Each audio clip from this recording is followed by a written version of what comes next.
Hi, I'm Natalie Shu, Manager of Academic Partnerships here at Hytrol. Welcome to Hytrol. We design and manufacture conveyor systems here, but what we really do is move the world and push the limits of what's possible in material handling. Ever wondered what material handling is? Well, simply put, it's the movement, storage, and control of materials and products throughout warehousing, distribution, and consumption. So, have you ever wondered how your product gets from the store you bought it online to your front door? Well, we design and manufacture the systems that move those products to your front door. We're in the business of designing and manufacturing these systems, and we're located right here in Jonesboro, Arkansas.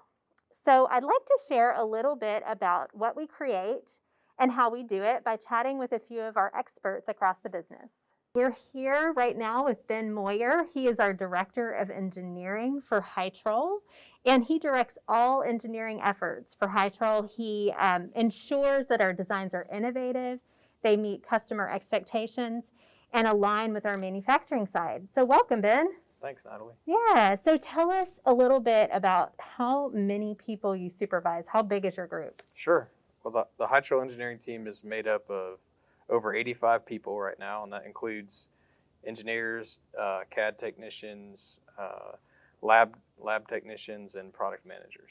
Wow, okay, so it's a pretty big group. It is. And diverse engineering skills throughout the group as well, right? Absolutely, absolutely. So what are the different roles that they play? Can you elaborate a little bit on that for Sure. us?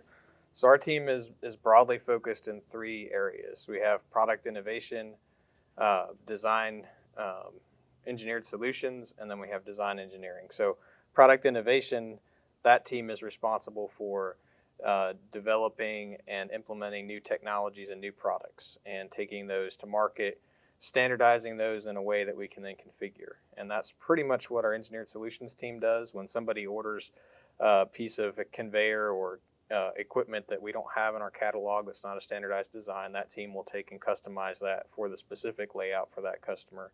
And then finally, the design engineering team, that's a talent pool of design engineers that are either deployed to product innovation or to engineered solutions. Okay, very cool.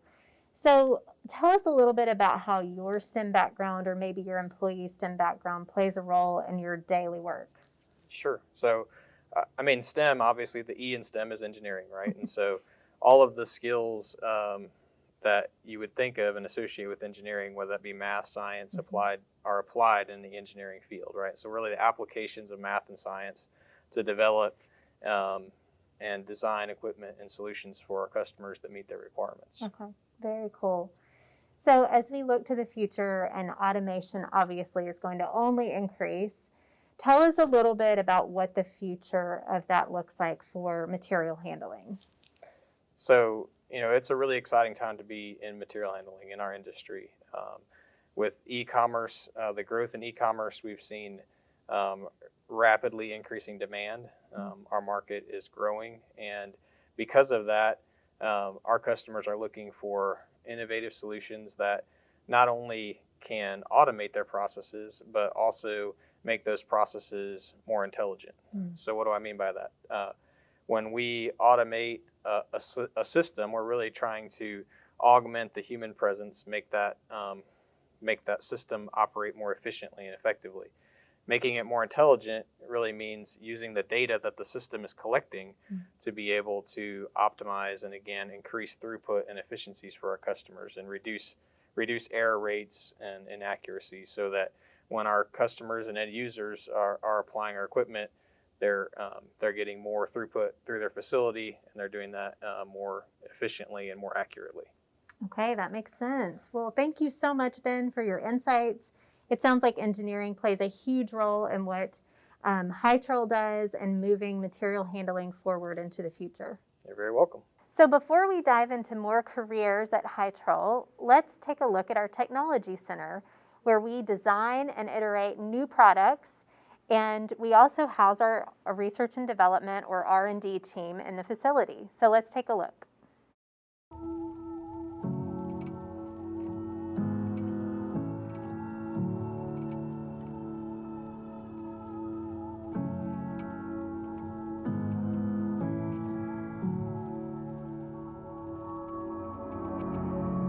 primary purpose of the Technology Center is to provide new and market-changing innovation for our products, but also for our industry. Secondary to that is to have a showcase so that we can bring customers and integration partners can bring their customers to the facility, and we can show off that technology that's being developed. There's a lot of things going on at Hytrol, and we wanted to be able to demonstrate all the innovations and the creativity that's taken place. You have to look at where we want to go in the future, and once everyone embraced that mindset and realized that this is something we're going to do and that we're going to continue to do, then that really freed us to dream big.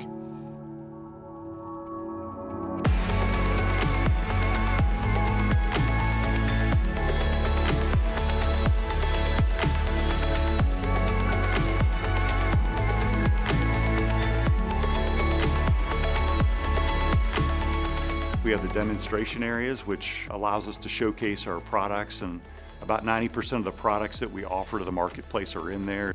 Whether you're talking about sortation, pallet handling, the different ways that we just simply move product. It's important that we have a lot of our equipment available with different options and configurations, because when customers come in, they might be looking at a particular thing. They may be interested in the MRT as a solution, and they see something else that we have, either in pivot or in a shoe sorter that they're interested in. So then we're able to talk about that as a potential solution for them as well.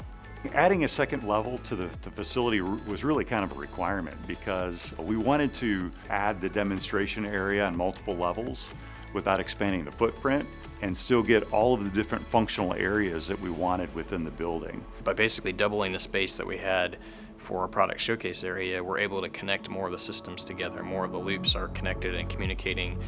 We're able to demonstrate more of our technology. And then also, we're able to now do things between different layers, different levels of a facility, and demonstrate that technology as well.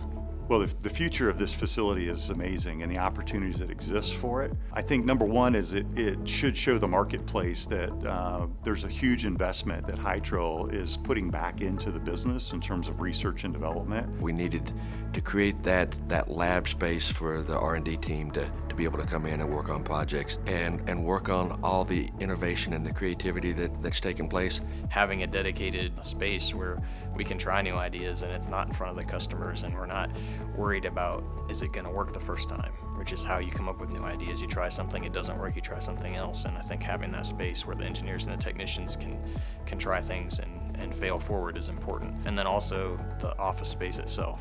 We have an open office environment that encourages collaboration and sharing of ideas. And then of course we have a virtual and augmented reality area as well that we can bring customers and clients into and showcase their systems. We use it to validate the design beforehand, to go live that much quicker, because the challenges that we might have seen in the past will have been caught much earlier in the process, and will be an opportunity to save some costs for everybody and increase the speed and reduce the risk associated with the project. This is the most extensive renovation that has been done within this facility. There was a lot of care given to how it looks, the aesthetics, making sure it's visually pleasing. It's a wow thing that happens when people come into the space for the first time. You see the reaction that they have to just the way the space feels. I hope that when we have visitors come, that they see that we're committed to innovation and new ideas. I also want them to walk away thinking that we have some great solutions with market-changing business and market-changing products. And the transformation of the facility communicates to the rest of the world what we already know. And that's that Hytrol's committed to innovation, committed to technology, committed to pushing the limits of what's possible. The Hytrol brand is a well-known brand, and I feel like now we can look at the Technology Center and know that it's a reflection of that brand. We are serious about innovation and creativity, and I think if the entire industry is pushing as hard as we are, there's no telling what the future holds.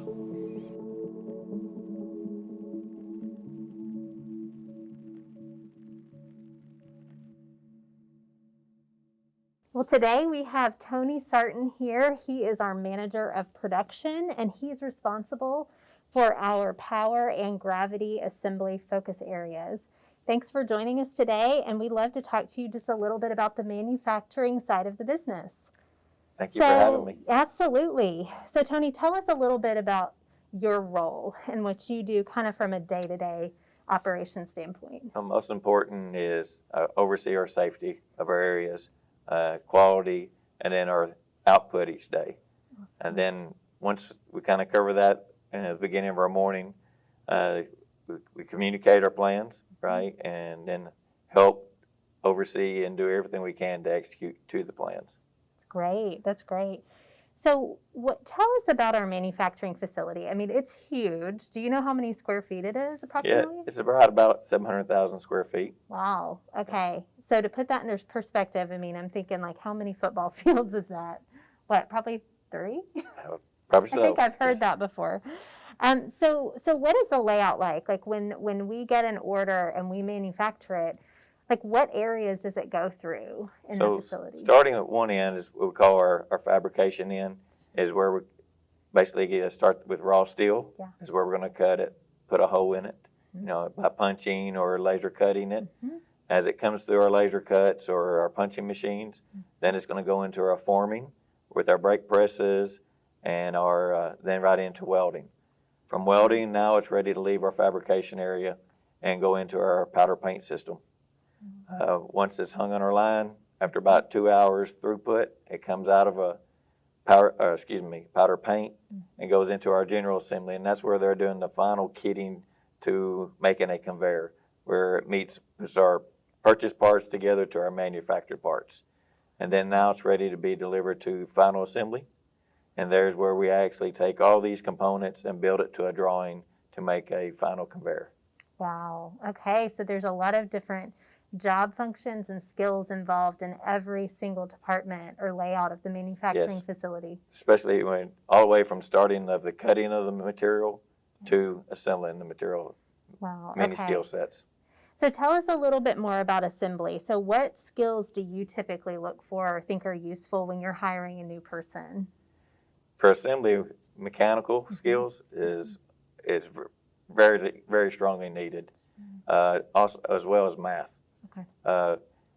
One, you're having to make sure your overall lengths, your speed formulas, many items like that is, you know, you're measuring, you know, you're every day using a tape measure. Right. So your math skills needs to be very strong. But then two, you got to be able to read blueprints.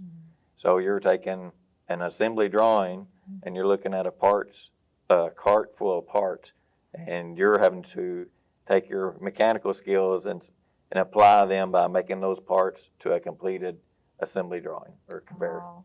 So it's like putting together a big puzzle. So you probably have to be pretty good at problem solving as well, and details. Very much so. Okay, awesome.